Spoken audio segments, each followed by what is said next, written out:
Christmas has always been a hard time for me.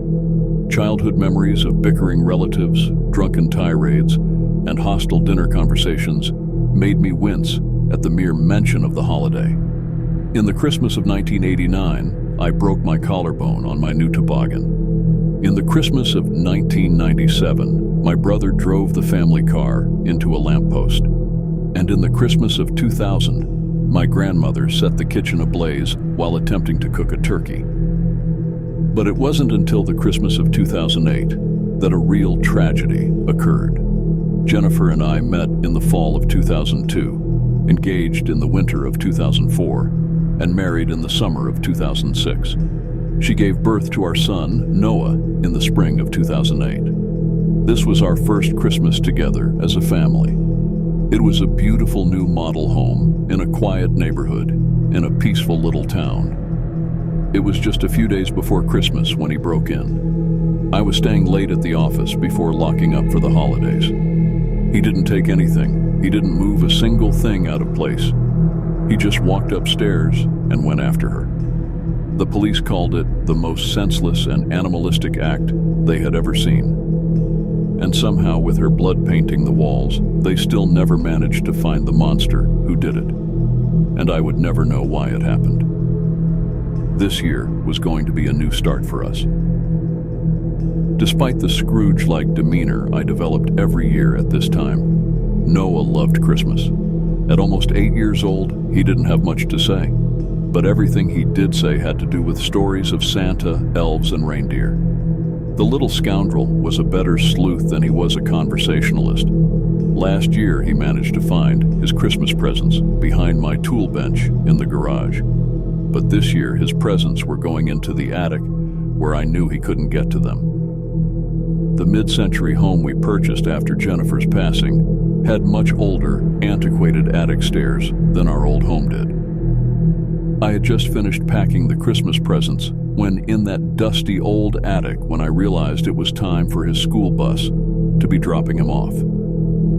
As I pushed the heavy attic staircase up, I had a smirk of satisfaction. That child was not making his way up those steps.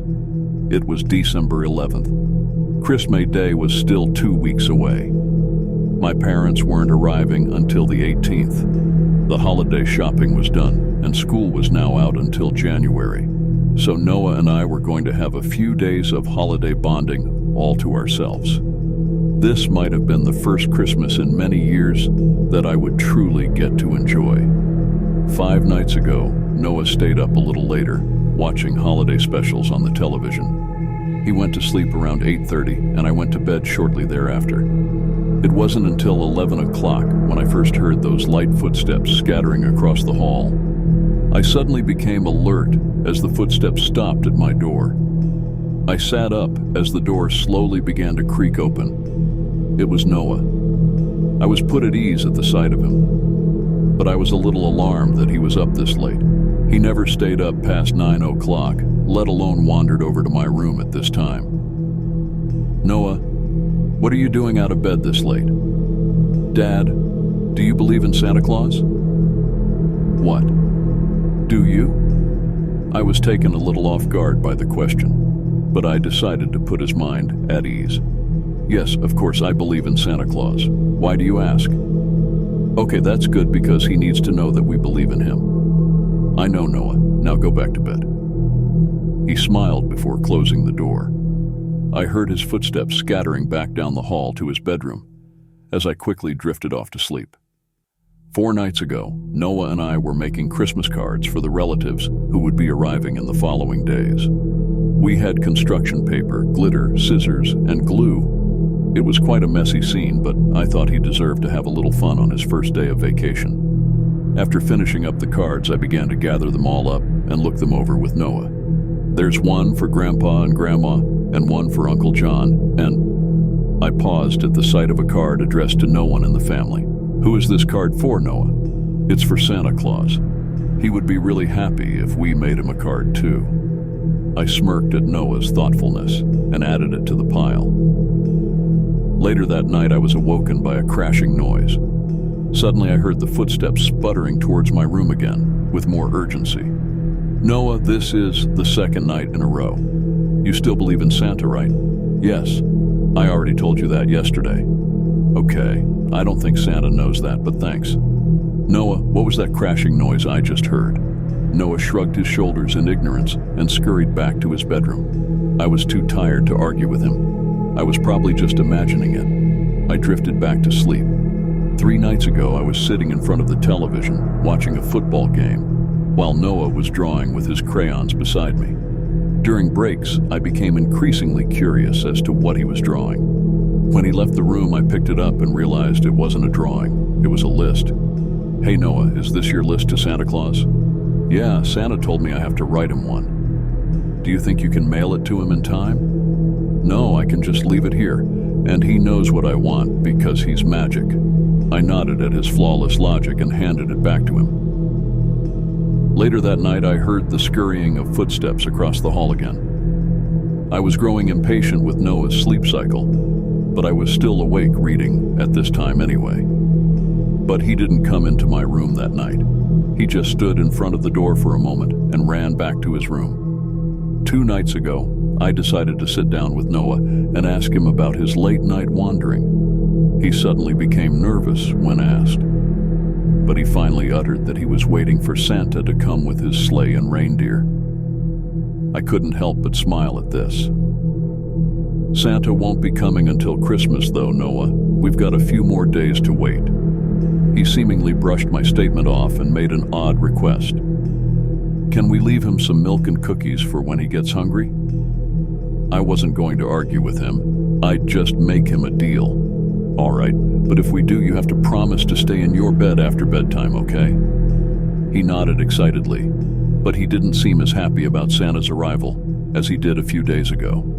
I guessed that he was getting burnt out from waiting so long. Later that night, the scurrying of footsteps began again. At first, they were faint, but then they headed straight to my room. I was more than a little upset at this point as my door opened.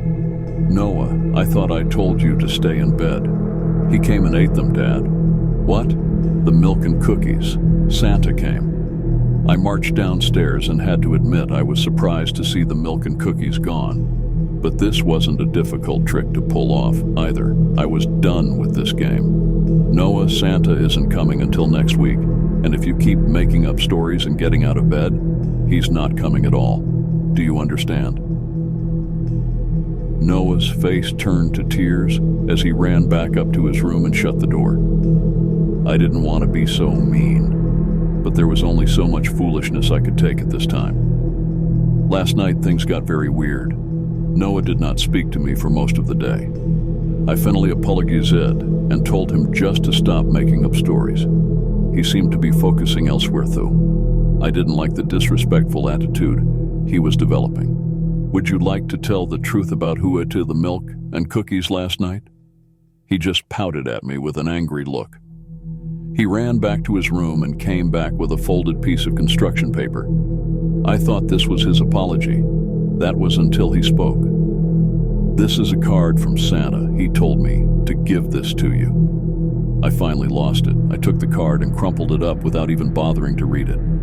I threw it into the trash bin right in front of Noah. Noah, I don't know what's gotten into you, but Christmas is going to be cancelled if you don't stop with these stupid little games.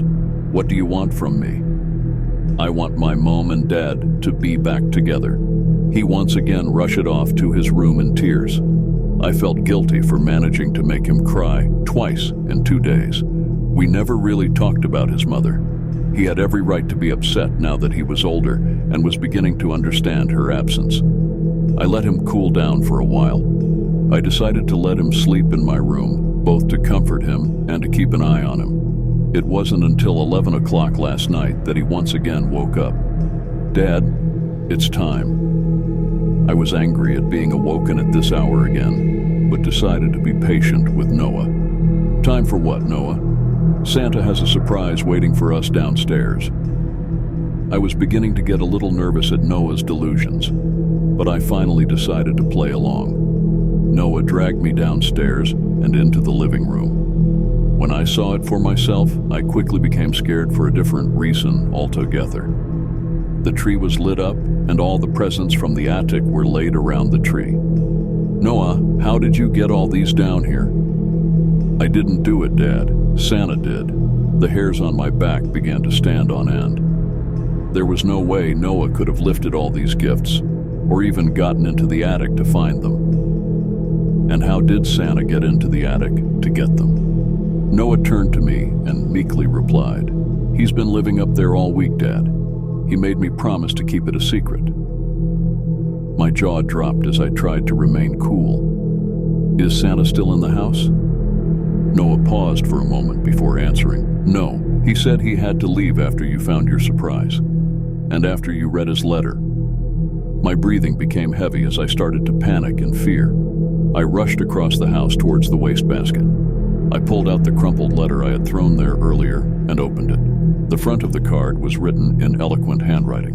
"All you want for Christmas." I slowly opened the inside of the letter. I almost burst into tears at the sight of it. It was a picture of Jennifer and me, taken days before her death. Written in blood across the picture was, "Together again, soon." My hands were shaking. I couldn't even move. He was back, and he was going to finish what he started. On the back of the card, there was no blood. There was no ominous message. Just one simple little line. Ho, ho, ho,